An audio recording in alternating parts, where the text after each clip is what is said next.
On the day of our honeymoon departure, he presented divorce papers before me. I'm taking my whole family with me. If you don't like it, we'll get divorced. Fine, but I'm still single, you know. Huh? I screamed in my mind as he stood there dumbfounded. Take that! My name is Emma, 35 years old, and I work at a real estate company. I enjoy my work and find it fulfilling, and I have been fortunate to have supportive seniors and juniors. On the other hand, my personal life lacks any particular hobbies, and I have never had a boyfriend. I secretly felt anxious. My friends were getting married one after another, reaching their peak at 30. There are only a few of us who are still single. My juniors also left the company one after another, and each time it felt like a stab in the chest. That's when I met Brian through a friend's introduction. He was 2 years younger and had a smile that tickled my maternal instincts. He spoke few words and always listened to my opinion when making decisions. He always prioritized my thoughts. Never having any experience with men before, I quickly fell for Brian's personality. Our relationship developed smoothly. When I mentioned marriage, he responded, "Then let's get married." When it comes to marriage, a dozen of decisions must be made. Wedding ceremony, honeymoon, and a new home to live in together. It's a once-in-a-lifetime major event, so I wanted to make decisions together. But no matter what we decided, he would always listen to my opinion. He wouldn't express his own opinion, just agreeing with me. Brian's personality felt a bit unreliable, and I started to feel dissatisfied with him. There is another thing that troubles me. It's my relationship with my mother-in-law. My mother-in-law's personality was completely different from Brian's easygoing nature. She doesn't listen to my opinions and immediately imposes her own ideas. Emma, when you get married, of course you'll quit your job and focus on taking care of the house, right? At your age, if you don't hurry, you won't be able to have children. Brian is working hard, so as a woman, you should focus on the family. It's the wife's duty to support her husband. When I went to greet her, these were the first words she directed at me. The husband works outside, and the wife takes care of the home. She still holds on to such old-fashioned ideas. The truth is, I earn more money than Brian. He doesn't seem to think much about it, and has even told his parents about it. But his mother doesn't seem to like it. A woman who earns more than a man doesn't have any charm. Maybe you can't do any household chores, can you? A wife should be able to cook, do laundry, clean, and take care of her husband's health. Can you do that? My mother-in-law said, looking down on me. If it were Brian saying that, it would be one thing, but isn't it different when it's my mother-in-law? It's not something to brag about, but I can manage all household chores since I've been living alone for a long time. And I have no intention of quitting my job after marriage, and I want to prioritize myself as much as Brian. That's what I thought. But Brian didn't help me even when my mother-in-law criticized me. Instead of refuting my mother-in-law, he nodded along with her statements. Because of that, I felt a bit uneasy about Brian. Can I really rely on someone like this for the rest of my life? Well, Brian is younger than me after all. Maybe he'll become more reliable in the future. If this marriage falls through, I might never get married in my life. Anxiety and desires clashed in my mind, swirling around in endless conflict. However, time doesn't wait, even if I'm troubled. There are so many things I need to decide for the wedding, the destination for the honeymoon, applying for time off from work, and so on. The to-do list keeps piling up. With a sense of unease, I spent busy days preparing for both work and marriage. One day, I consulted Brian.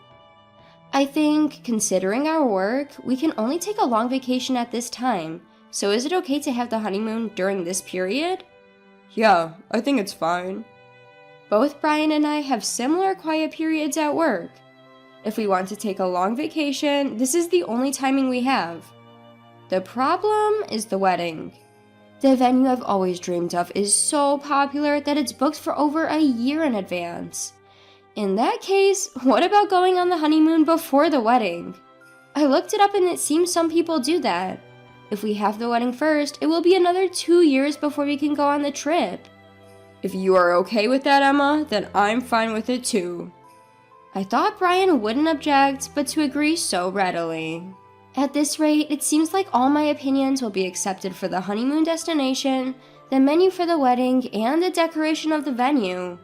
I do have a desire for Brian to express his own opinions a little, but it's better than being opposed. So, whenever I found a moment, I continued to progress with the preparations for the honeymoon and the wedding. In the end, we decided to go to Europe for the honeymoon. I debated until the last minute between Hawaii and Europe, but Hawaii is close by, and I'm sure there will be another opportunity to go there.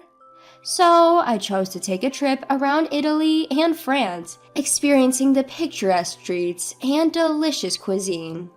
I also wanted to explore the stylish accessories and maybe buy some commemorative tableware since it's the start of a new life.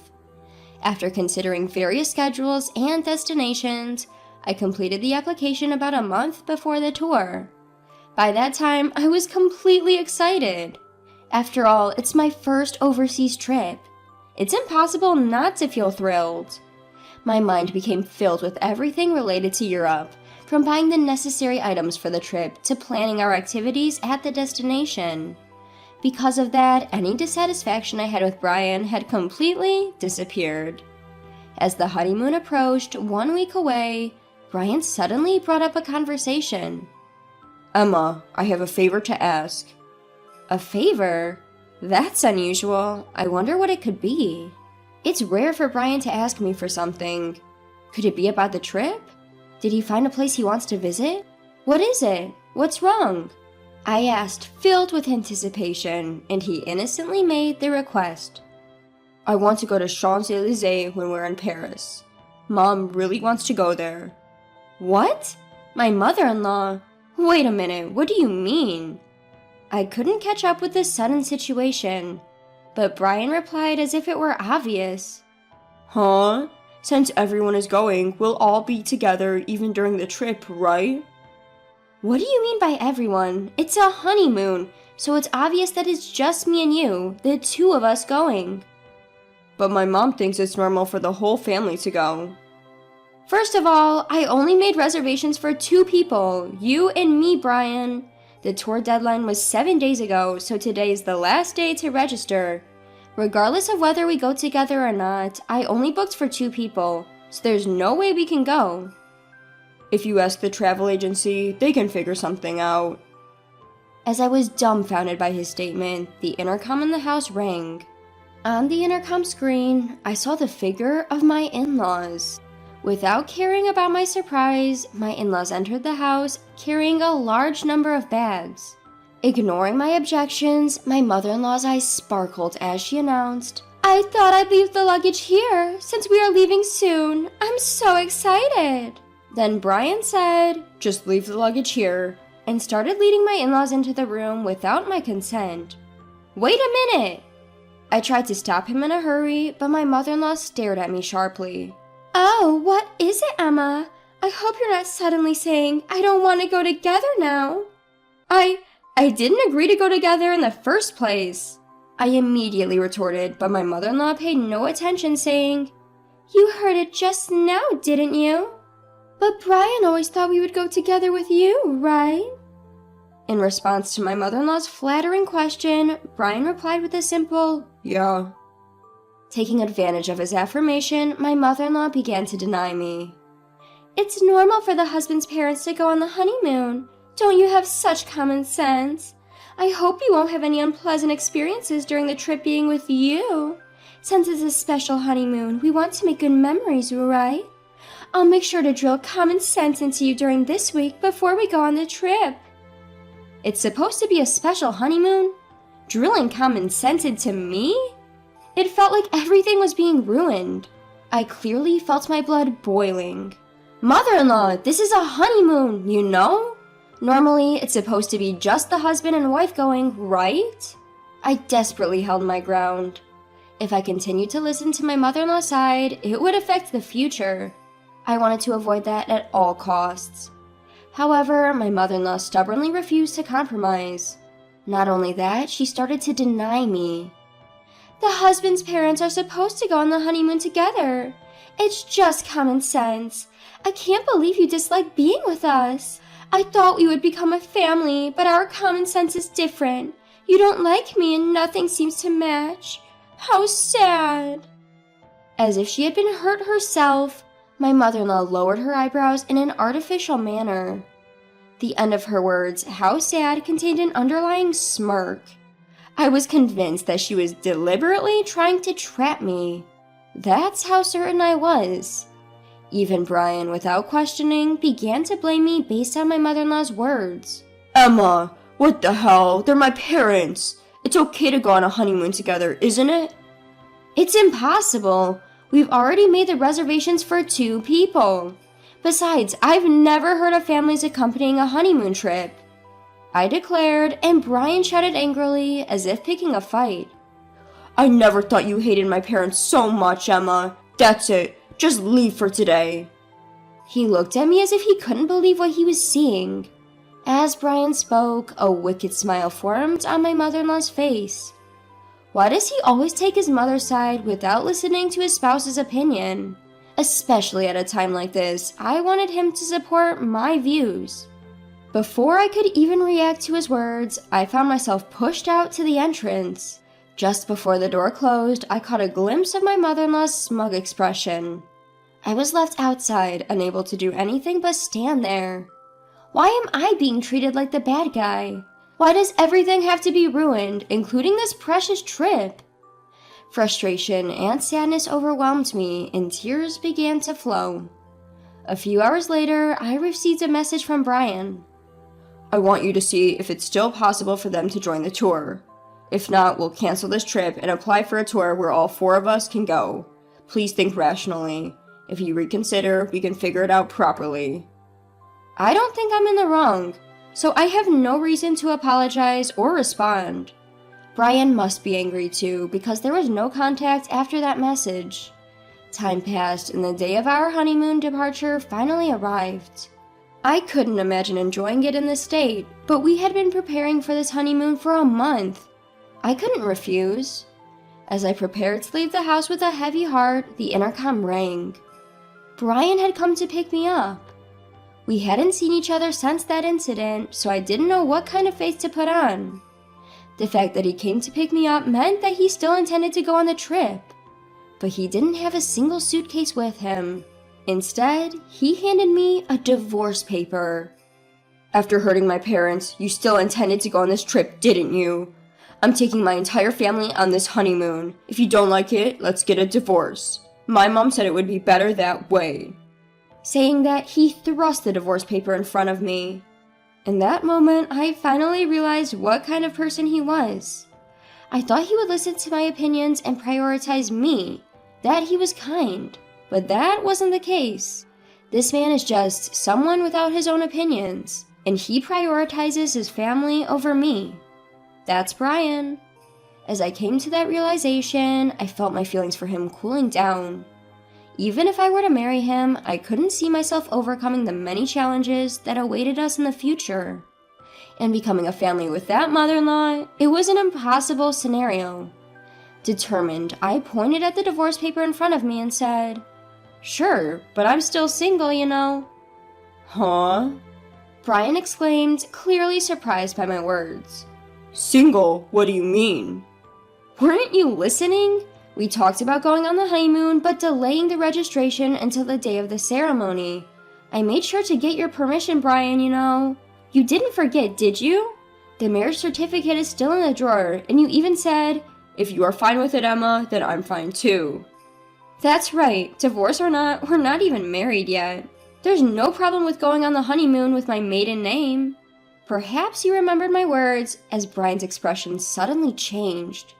But immediately, he turned red and raised his voice in frustration. Are you out of your mind? To give up on marriage just because of a honeymoon? Get a grip. I responded, matching Brian's intensity with my own strong voice. This is the result of me being rational. I've been so desperate to get married that I couldn't see reality clearly. I don't think I can be happy marrying someone who doesn't listen to the opinions of their future spouse and doesn't support them. I'd rather stay single for life. Thanks for making me think that way. Haste makes waste. I keenly felt that this saying was true. Hey, Emma, let's calm down and start over from scratch, okay? He looked like he was about to cry. His pleading voice trembled. But I won't be fooled anymore. I will break free from this guy. Without realizing it, I found myself shouting loudly at Brian. If you're so desperate for a family trip, why don't you go with your family of 3? But in return, you'll have to plan everything, from the tour reservations to the itinerary, all by yourself. After always relying on others, it's about time you experience the difficulty yourself. If you think you can handle it, go ahead, you indecisive man.